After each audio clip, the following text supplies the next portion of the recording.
यह बुक की समरी है, पूरी बुक नहीं है। अगर आपको पूरी बुक चाहिए आपको कमेंट में लिखना पड़ेगा फुल ऑडियो बुक हिंदी और सब्सक्राइब कर लेना, बेल आइकन दबा देना जिससे कि पूरी बुक की ऑडियो बुक अपलोड करेंगे आपको नोटिफिकेशन आ जाएगा। धन्यवाद। चलो सुनते हैं इस बुक की समरी।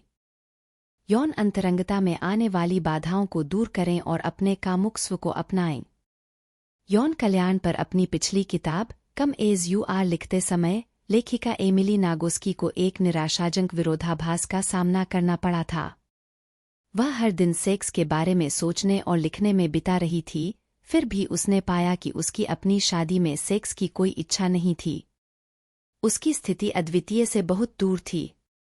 कई जोड़ों के लिए पूरे रिश्ते में काल्पनिक चिंगारी किसी बिंदु पर फीकी पड़ जाती है या अंदर बाहर चमकती रहती है।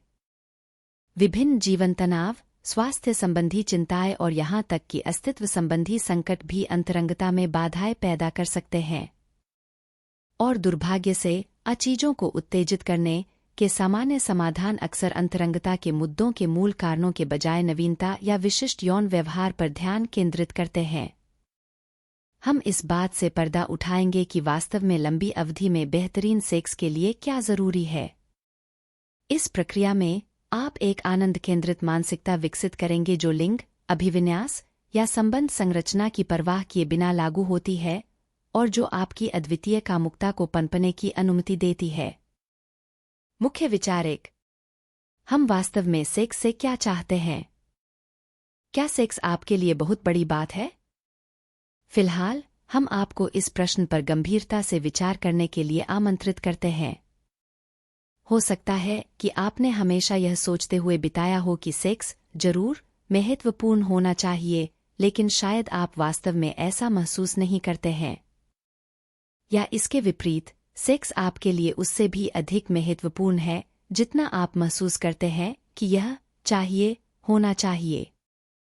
बात यह है, वास्तव में सेक्स का कोई वस्तुनिष्ठ महत्व नहीं है।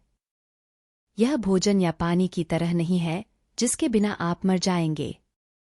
क्योंकि हर कोई अलग है, आपको यह तय करना है कि आपके जीवन और रिश्तों में सेक्स की क्या भूमिका होगी। और याद रखें, चाहे आप सेक्स को आवश्यक मानते हों या कोई बड़ी बात नहीं, आपकी भावनाएं वैध हैं। अगर आपको लगता है कि सेक्स का कोई महत्व है तो क्यों? सबसे अधिक संभावना है यह सिर्फ शारीरिक संवेदनाएं नहीं है जिनकी आप तलाश कर रहे हैं। अधिकांश लोगों के लिए सेक्स करने का नंबर एक कारण एक साथी के साथ निकटता का अनुभव करना है। अन्य शीर्ष कारणों में किसी और के साथ आनंद साझा करना, वांछित होना और भागने और खुद को परमानंद में खो देने की स्वतंत्रता शामिल है।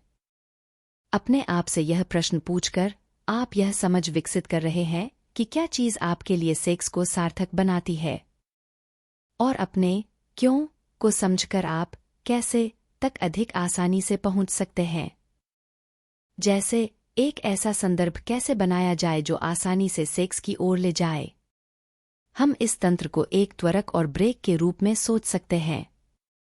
कुछ कारक, भावनाएं और स्थितियां हमारे त्वरक को प्रभावित करती हैं, वे हमें उत्तेजित करती हैं और हमें इच्छा से भर देती हैं। दूसरे हमें धीमा कर देते हैं और हमें अपनी कामेच्छा तक पहुंचने से रोकते हैं। हर कोई अलग होता है।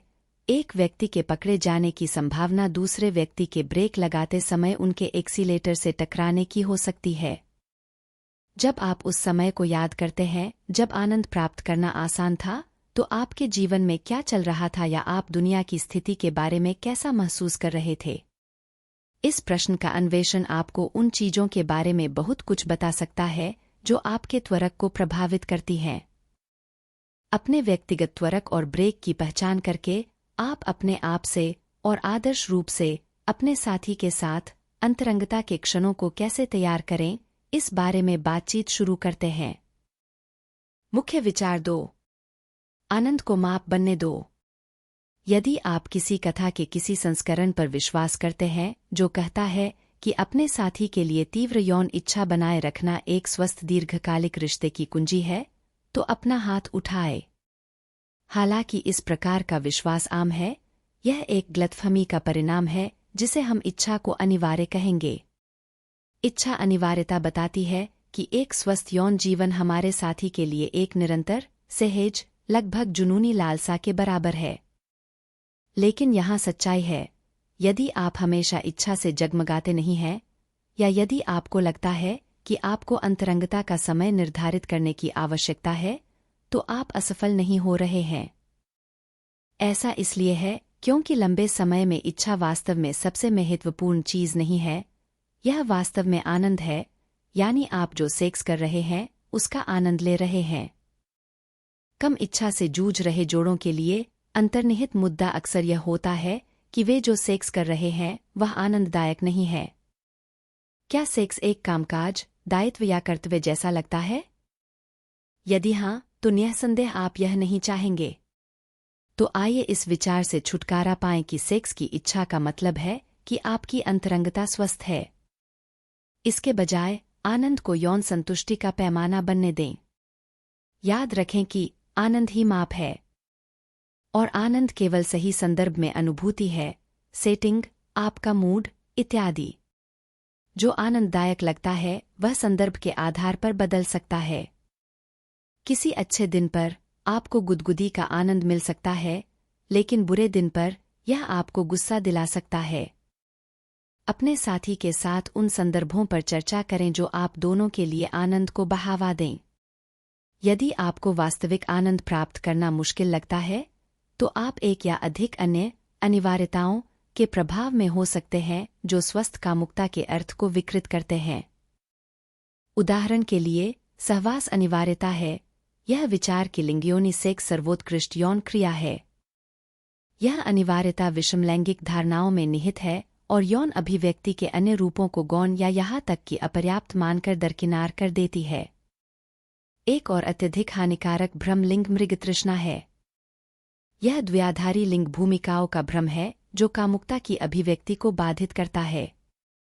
इन अनिवार्यताओं से निपटने के लिए हम आपको अपने लिए व्यापक अनुमति की अवधारणा से परिचित कराने के लिए आमंत्रित करते हैं। ब्लैंकेट अनुमति आपकी कामुकता को किसी भी तरह से तलाशने का निमंत्रण है जो आपके अनुरूप हो, चाहे इसमें पारंपरिक प्रथाएं शामिल हों या अधिक अपरंपरागत।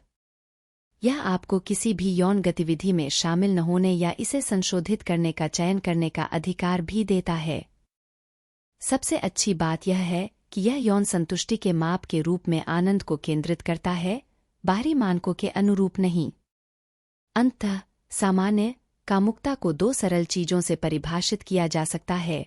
नंबर 1, आपसी सहमति, और नंबर 2, अवांछित शारीरिक और भावनात्मक दर्द की अनुपस्थिति। इतना ही।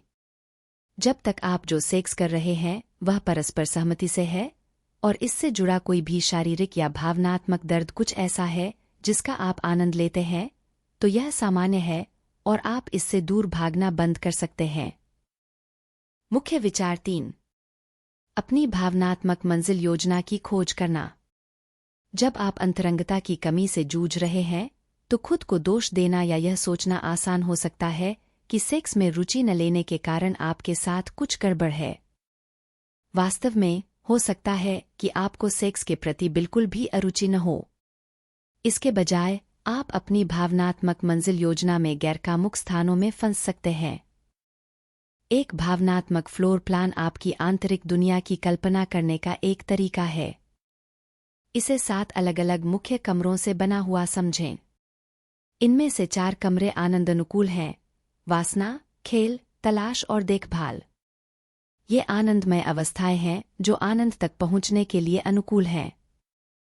फिर 3 आनंद विपरीत कमरे हैं: घबराहट और शोक, भय और क्रोध। इन कमरों में आनंद तक पहुंचना कठिन है। आपका वासना कक्ष वह है जहां आप कामुक संबंध का अनुभव करते हैं। यह आमतौर पर खेलने, देखभाल और तलाश के स्थानों के पास होता है। प्ले वह जगह है जहां आप हंसते हैं, मजाक करते हैं और गेम खेलते हैं। शायद आपके खेलने के स्थान में एक बाथटब है जहां आप अपने साथी के साथ खेलकूद कर सकते हैं, या जिग्सॉ पहेलियां करने के लिए एक बड़ी मेज है।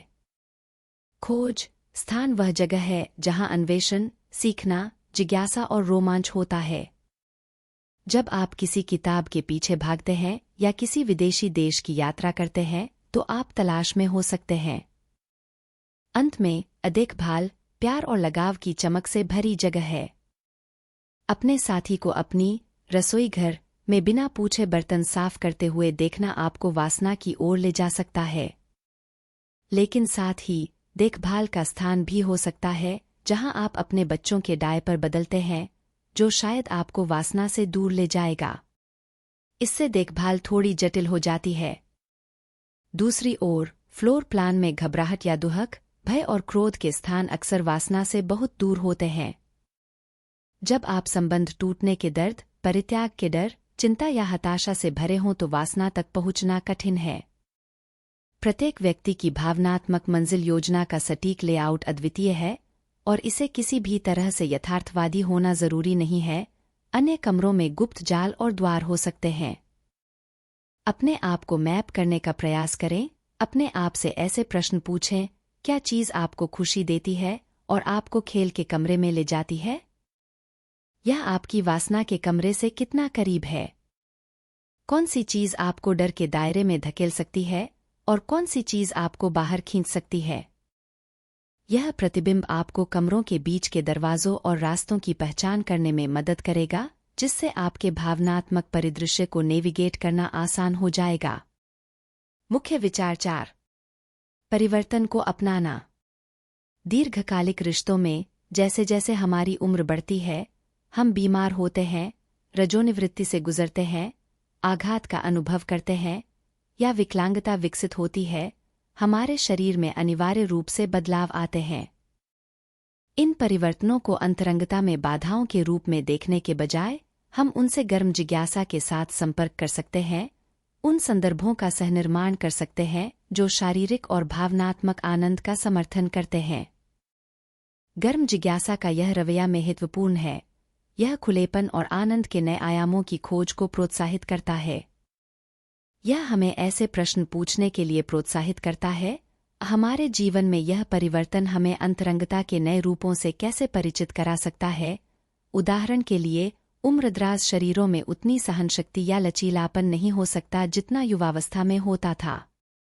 लेकिन यह जोड़ों को धीमा करने, नए पदों के साथ प्रयोग करने या स्पर्श और निकटता के अन्य रूपों में आनंद पाने के लिए प्रोत्साहित कर सकता है।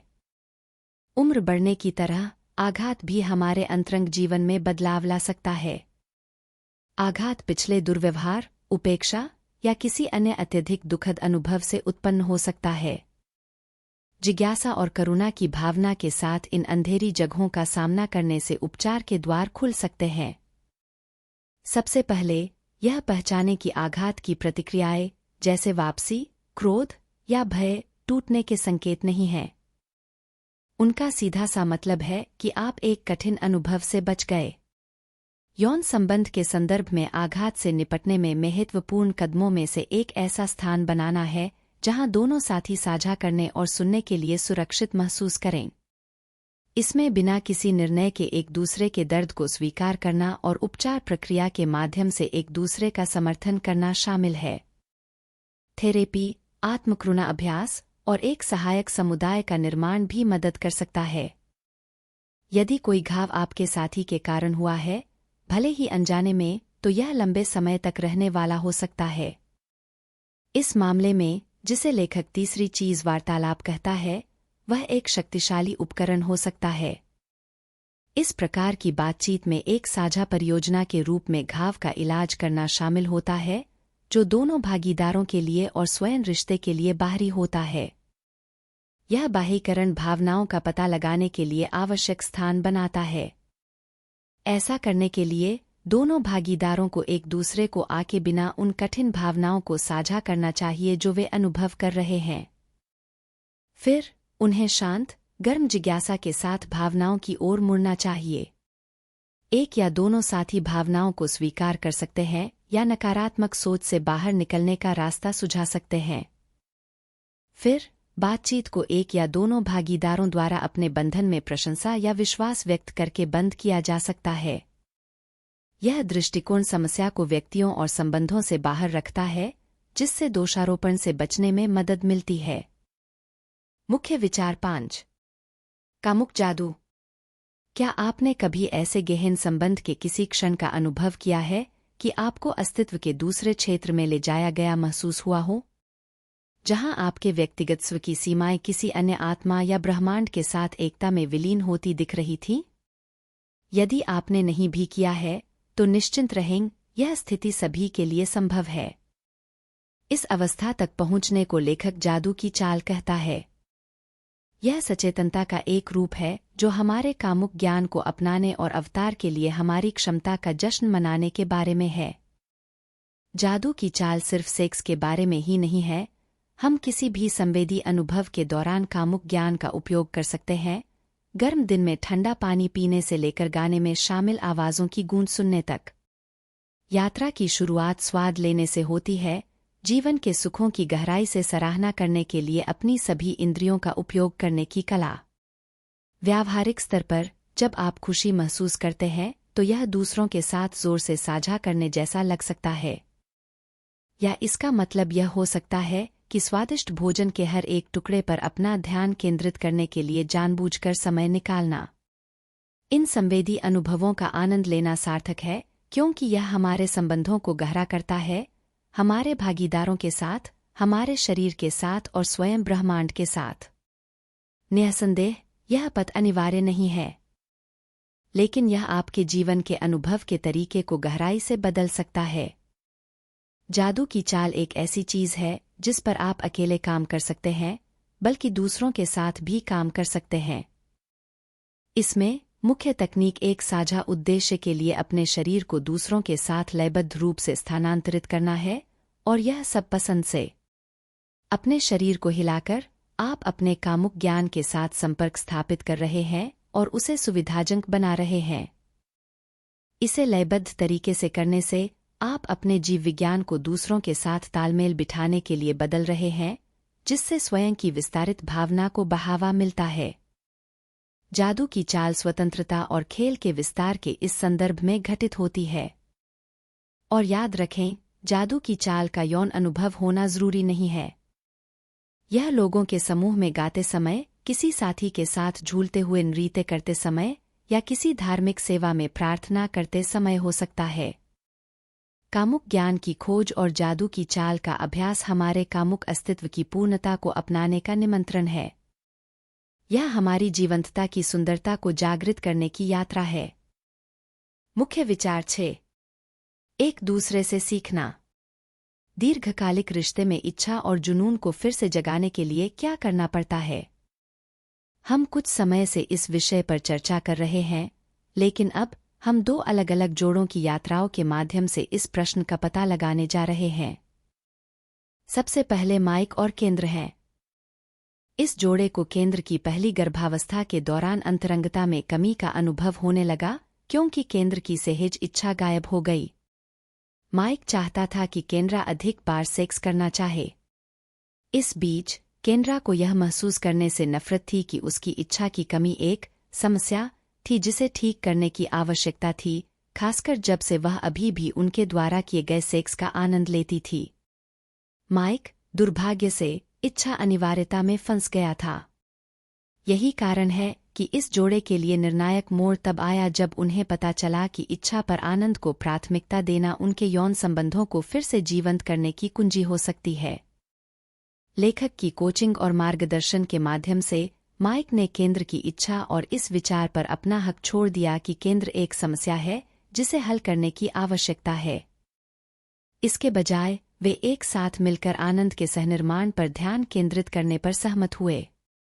इस नए दृष्टिकोण ने उन्हें अपेक्षाओं के बोझ से मुक्त होकर अपने यौन संबंधों को उसके वर्तमान स्वरूप में अपनाने की अनुमति दी।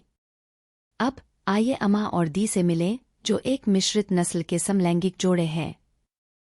वे कामकाज के साथ साथ 3 बच्चों के पालन पोषण के दबाव से जूझ रहे थे, जिससे घनिष्ठता में कमी आई। निचली इच्छा वाली साथी अमा ने अपनी भावनात्मक मंजिल योजना तैयार करके अंतर्दृष्टि प्राप्त की। उसे एहसास हुआ कि उसके लिए खेल वासना की ओर जाने का सबसे आसान रास्ता था। इसलिए एक दिन दी के साथ स्नान करते समय उसने दी से कहा, मुझे मजाक करने की जरूरत है। इस भाषा ने दी को अमा की जरूरतों को पूरा करने का अवसर दिया, महत्वपूर्ण बात यह है कि दी को बताए बिना कि उसे एक निश्चित तरीके से सोचने या सोचने की जरूरत है। इस जोड़े के अन्य तरीकों में जादू की चाल का उपयोग करना शामिल था। एक दिन दी ने प्रस्ताव रखा कि वह थोड़ी देर के लिए अमा के पास चली जाए। इस सत्र के दौरान उसने यौन संतुष्टि के लिए जल्दबाजी करने के बजाय धीरे धीरे अमा के पूरे शरीर का पता लगाने पर ध्यान केंद्रित किया और बातचीत के लिए ब्रेक भी लिया। धीमा करके और स्वाद लेते हुए दी ने अमा की उत्तेजना और इच्छा को स्वाभाविक रूप से बढ़ने और घटने दिया, जिससे उनकी अंतरंगता वास्तव में असाधारण हो गई। विवरण में भिन्न होते हुए भी दोनों कहानियां संचार की शक्ति को प्रकट करती हैं। ये जोड़े हमें दिखाते हैं कि कैसे भेद्यता और अंतर्दृष्टि रिश्तों को बदल सकती है।